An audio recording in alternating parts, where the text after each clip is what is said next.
બોલો કૃષ્ણ કનૈયા લાલ કી। જેના આપણે સીધી લીટીના વારસદાર છીએ અને આવતીકાલે જેમને આપણે વધામણા કરવાના છે એવો આપણા બાપનો જન્મદિવસ છે, એટલે બે હાથ ઊંચા કરીને બોલો કૃષ્ણ કનૈયા લાલ કી જય। આજ રોજ રાજુલા ગામના આંગણે સમસ્ત આહિર સમાજ દ્વારા આયોજિત આજનો આ સુંદર જન્માષ્ટમી કાર્યક્રમમાં ઉપસ્થિત મંચ ઉપરના તમામ ધર્મ સાધુઓ, આહિર સમાજના અગ્રણીશ્રીઓ, આહિર સમાજને જેમને ગૌરવવંતો બનાવ્યો એવો મારો અધિકારી ગણ, આજના સુંદર કાર્યક્રમના દાતાશ્રીઓ અને આહિર સમાજને લોક ગાયકના ક્ષેત્રે જે બહેનોએ ખૂબ માનપાન અપાયું તેવા સ્ટેજ ઉપરના તમામ મંચસ્થ મહાનુભાવોના ચરણોમાં વંદન સાથે મારી વાતને શરૂ કરું। પીઠાભાઈ, આહિર સમાજની અંદર આજે જ્યારે જન્માષ્ટમી મહોત્સવને આપણે આ ક્ષેત્રે જોઈએ ત્યારે ચોક્કસ કહેવાનું મન થાય કે આપણો આહિર સમાજ એક સ્ટેજ ઉપર આવીને બેઠો છે। સમાજની અંદર દરેક પ્રકારની પ્રગતિ થાય ત્યારે મથુરભાઈ સાચા અર્થમાં સમાજનો વિકાસ થયો એમ કહેવાય। એક દીકરાએ એમના પિતાને પૂછ્યું કે પપ્પા મને સમાજ વિશે બે શબ્દો કયો, એટલે પપ્પા પણ મારી જેમ થોડુંક ખુલ્લું બોલે એવા, એટલે એમને બહુ સાચી વાત કરી કે બેટા તારો જન્મ થયો, તું ધીમે ધીમે સ્કૂલે ગયો, સ્કૂલની અંદર ખૂબ સારું પરિણામ લાવ્યો અને તારો પહેલો, બીજો ને ત્રીજો નંબર આવ્યો અને તને સમાજે એક સ્ટેજ ઉપર સન્માન્યો। તું ધીમે ધીમે ધોરણ 12 સુધી પહોંચ્યો અને ખૂબ સારું પરિણામ લાવ્યો અને તે મારું સમાજની અંદર નામ રોશન કર્યું। પછી એ બાળક 12 પછી કોલેજ કરવા ગયો, માસ્ટર ડિગ્રી કરવા ગયો અને ધીમે ધીમે ધીમે એમને પ્રગતિના પંથે ક્યાંક એક સરકારની અંદર નાનું એવું સ્થાન મળ્યું।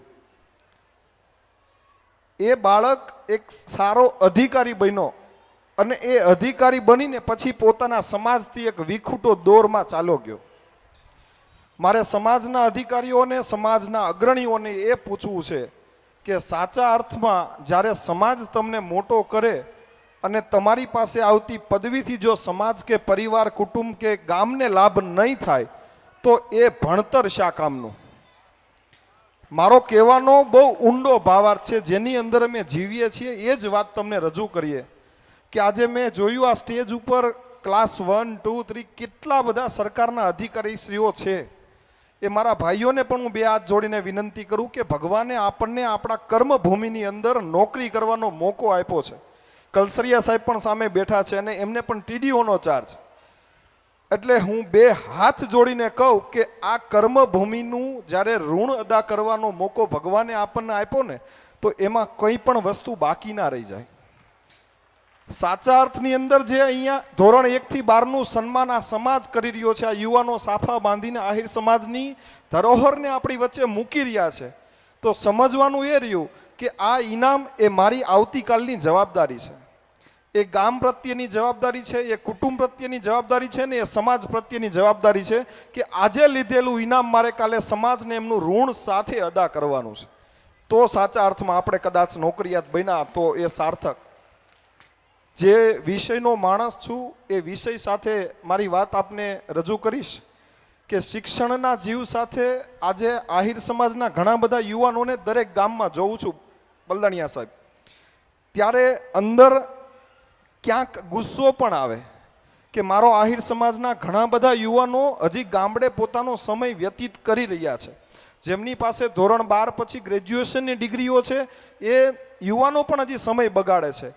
આવનારા દિવસોમાં જીપીએસસી, યુપીએસસીમાં ખૂબ મોટી ભરતી આવે છે અને દરેક જગ્યાએ મારી એક વાત આ રજૂ એટલે કરું છું કે એનો મતલબ અને એનો અર્થ શું છે કદાચ પીઠાભાઈ અને હિતેશભાઈ ખૂબ સારી રીતે જાણતા હશે। દરેક ક્ષેત્રની અંદર જ્યારે આહિર સમાજ પગલાં માંડતો હોય ત્યારે આપણે શિક્ષણને કઈ રીતે ભૂલીએ? આજે કોઈ પણ પરિવારની અંદર નાનું મોટું કામ થાય તો એ શિક્ષણ ક્ષેત્રે 5 રૂપિયા લખાવે છે। આપણા આગેવાનોને પણ ખબર છે અને આપણી ધરોહર સમાન સંસ્થાઓ જે મહુવાની અંદર ચાલે છે એ કદાચ આનો ઉત્તમ ઉદાહરણ છે કે આપણા દીકરા દીકરીઓ આ ફાળાથી જ જીવે છે। આ ફાળાથી જ ભણે છે. અને જ્યારે તમને સન્માન તમારો સમાજ આપી રહ્યો છે તો તમારી પણ કંઈક જવાબદારી બને છે. દરેક ક્ષેત્રના અધિકારીઓને બે હાથ જોડી વિનંતી કરું કે તમારા ડિપાર્ટમેન્ટમાં આવતી ભરતી એ તમારા સમાજના યુવાનોને જાણ કરો. એમને પોતાનો સમય કાઢીને એમને બોલાવો કે ભાઈ આ વસ્તુ કર્યા જેવી છે. આપણે 30 વર્ષ સુધી જોયું કે આપણા આહિર સમાજની અંદર ખૂબ ઓછા યુવાનો સરકારમાં લાગ્યા, પણ છેલ્લા 5 વર્ષનો તમે સર્વેયું કાઢશો તો દરેકે દરેક ડિપાર્ટમેન્ટ ગુજરાત સરકારના 25 વિભાગની અંદર આજે આહિર સમાજનો યુવાન નોકરી કરે છે. એ સાચા અર્થમાં ગર્વની લાગણી છે. સંપત્તિનું સુખ એ કદાચ કૃષ્ણ પરમાત્માએ આપણને આપી દીધું, પણ સાચા અર્થમાં પૂછે કે આહિર સમાજની સાચી મિલકત શું, તો કોઈ પણ સમાજ અત્યારે છાતી ઠોકીને કહેશે કે એમની પાસે ભણતર છે. આપણા ગઢિયાઓ આપણી 5 વીઘા જમીન વેચીને પણ આપણને ભણાવવા માટે તૈયાર થયા હોય તો વિચારી જુઓ કે શિક્ષણની મહત્વતા કેટલી હશે. વધુમાં વિશેષ આ કમિટી બાબતે મારે 2 વાત કરવી છે. જ્યારે આ કાર્યક્રમની અંદર આવ્યો ત્યારે 3 અમૂલ્ય રત્નોના ફોટા જોયા. ડૉક્ટર કનુભાઈ કલસરિયા સાહેબ, ડૉક્ટર પ્રવીણભાઈ બલદરિયા સાહેબ અને ડૉક્ટર વીરાભાઈ કાતરિયા સાહેબ. હું મારા સમાજને એક પ્રશ્ન કરું કે આપણો સમાજ દરેક ક્ષેત્રે આગળ છે. આજે ભૂમિબેન આહિર, ઉર્વિશાબેન આહિર, વિદુરભાઈ આહિર, બલદાણિયાભાઈ એ કલા ક્ષેત્રે આગળ છે. આપણા સમાજની અંદર 150થી વધુ MS અને MD ડોક્ટરો છે. 1000થી વધુ MBBS ડોક્ટરો છે. અત્યારે અમારા આંકડા પ્રમાણે 250થી વધુ ક્લાસ 1-2 અધિકારીઓ છે. તો એની અંદર કોઈ માનવ મૂલ્ય ઊભો થાય એવું ખરું? આપણે આપણી આહિર બિરાદરીને પૂછીએ કે આ 3 રત્નોને આપણે રત્નો કર્યા, આપણી વચ્ચે હયાત જ છે, આપણે એમને પૂંજીએ પણ છીએ, પણ એમનું કર્મ બોલે છે. એમને પોતાના કર્મ ધંધા રોજગારની સાથે પણ ક્યાંય પોતાનું સત્ય નથી છોડ્યું. એટલે આ કમિટીએ ત્યાં 3યના ફોટા મૂક્યા છે. તો હું તમને બધાને એક પ્રશ્ન પૂછું કે આજનો યુવાન, આજનો અધિકારી, આજનો બિઝનેસમેન, આજનો રાજકીય વ્યક્તિ શું સમાજની માટે આવા કાર્ય કરી શકે કે જેનાથી આપણો સમાજ ઓળખાય? વીરાભાઈ કાતરિયાએ અસંખ્ય આંખના ઓપરેશનો કર્યા, ત્યારે આપણે કહી શકીએ કે પેલા વીરાભાઈ છે એ અમારા આહિર સમાજના છે. ઘનશ્યામભાઈ, આ બધી વસ્તુ એ જ સાચા અર્થમાં તમને ગર્વ આપે કે આપણે ક્યાં છીએ ને આપણે ક્યાં જવાની જરૂર છે.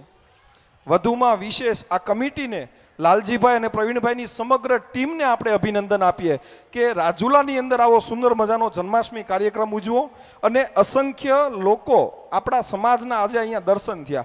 આજે આપણું દ્વારિકા અહીંયા બેઠું એવો આપણને એવો ભાસ થાય અને હજી 2 કલાક પછી કદાચ આ બેનો સાચા અર્થમાં અહીંયા દ્વારકા ઊભું કરશે એ પણ આપણને ભાસ છે.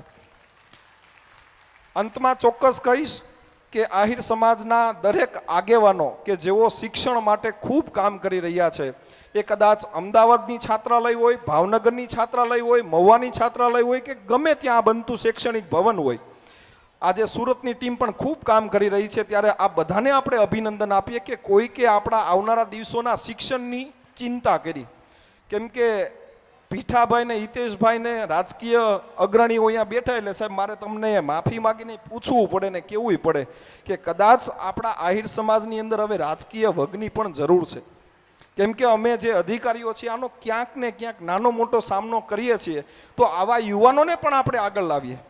કેમ કે એક વસ્તુ સમજો કે સમાજને દરેક ક્ષેત્રે જો તમારે આગળ લાવવો હશે તો દરેક પાયાની અંદર તમારે ખાતર નાખવું જ પડશે. અને એ ખાતર તમારો સમાજ જ નાખી શકશે. બાકી બહારનો માણસ આવીને તમારાને કોઈને મોટો નહીં કરી જાય, એ મોટા તમારે પોતાય કરવા પડશે.